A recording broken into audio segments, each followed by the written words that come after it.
Hi everyone, here I'm going to talk about how I use Blackboard's wiki feature in my courses. So as a teacher, you want to finish a course feeling like you went deep enough and also that you made the course broad enough. You dream and prepare, and then you get a bunch of students who claim they've never had the least exposure to whatever it is you're trying to do. You can't assign a whole history textbook in this course when you've only got 1 week allotted to a certain topic to cover or to cover some area. So try assigning a wiki. In Blackboard, you go to your course content and select wikis from the tools menu.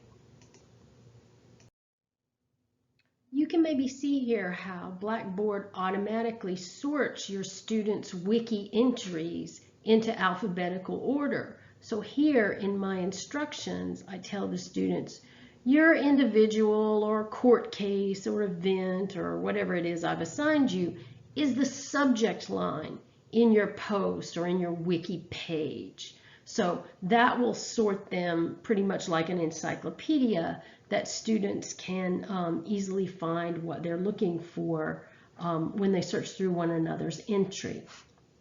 Both you and your students can comment on a wiki once it's posted. The author can make as many versions as he or she likes, so a student isn't stuck with their mistakes. They can fix them after they read your feedback. You can also assign pairs or groups to create wiki entries if that's appropriate for what you're doing. You might use simple identifications like I'm doing here, and then later in the course, after they're used to doing wikis, go on to use them for a lot more sensitive or complicated topics. I use 3 wikis total in this particular course. And I do like to organize my syllabus so that when students are introducing each other to new information or new people, they do it right at a time when their environment's also evoking those topics. For example, when I teach language and cultural anthropology, I have an assignment when the students go do it. Surprise, surprise, Piscataway and Alabama turn out to be not just geographical places, but also extinct or endangered Native American languages. So that seasonality, I think, can really enhance a wiki experience if you can sort of manage to pull that off. They find the most poignant images sometimes. So I almost always require an image, and I make it part of the scoring rubric as well. You can whip through these entries pretty fast, grading using a scoring rubric like the one that you see here. You can praise or critique a student's wiki publicly in the wiki, or you can do it privately using the feedback box that's associated with this scoring rubric here.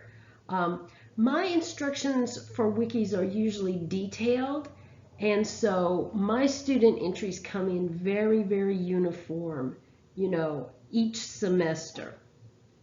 So they're pretty easy to grade. And they're fun to grade because, the responses always vary quite a bit and it's not quite as tedious. If it's important to you that this particular class be practicing and maintaining certain kinds of research skills or writing skills, assign a wiki instead of a whole paper. Wikis can be graded on correct citations, for example, or some other criteria that's important to you. With a wiki, you might want to increase student compliance with some other assignment that's less exciting, like reading an article or listening to a lecture, by making wiki completion contingent on doing that less exciting activity. Here, my students have to listen to my lecture in order to complete their wiki. So you can also assess their understanding of some other component in your lesson package just using something simple like a wiki. The absolute best thing about wikis is that you can differentiate to your heart's content on the basis of student ability or on the basis of student interest. For this Labor Who Is Wiki, which they're going to do over Labor Day weekend for homework, I'm going to first see which of my students are nursing majors or education majors. And then those students are going to be assigned, labor leaders in their field like Margaret Haley or Roseanne DeMoro. I might also select something for them based on something they mentioned when they introduced themselves in class, or sometimes if they're an international student, I might add an event or person from their country of origin. This Jeopardy PowerPoint template, which you can find anywhere online, can be used to assess the learning that they're supposed to have done from the wiki that you assign them. So, and that's good too, because even if a student really botches their wiki entry, which they hardly ever do, it's pretty accessible. It's not a scary assignment. But even if they do, your other students can still be exposed to the correct facts with some kind of fun quiz that you gamify. Like here, for example, you could invest maybe 20 minutes of class time in a Jeopardy game, and that's going to expose them once again to different facts that they first saw in the wiki. Or maybe they also saw them even better in a film or reading or a lecture. So one more place to kind of see the outlines of a movement or a historical event or something like that. All students seem to have Kahoots these days on their phones. So here's, another game that they could play either in class or online in a challenge quiz. It's free.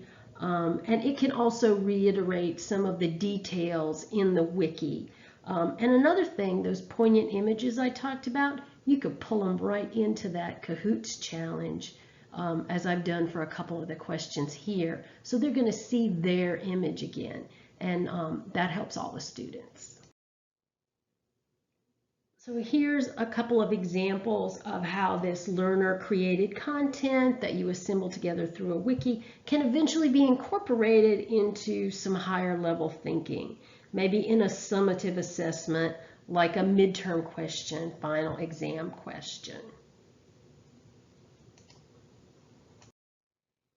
I update my wikis pretty easily as history is made or as I learn more about a particular topic. And as my wikis have evolved over time, I've found them more and more useful, sort of different ways to plug them into other materials in the course. So I hope you also find them useful. Have fun.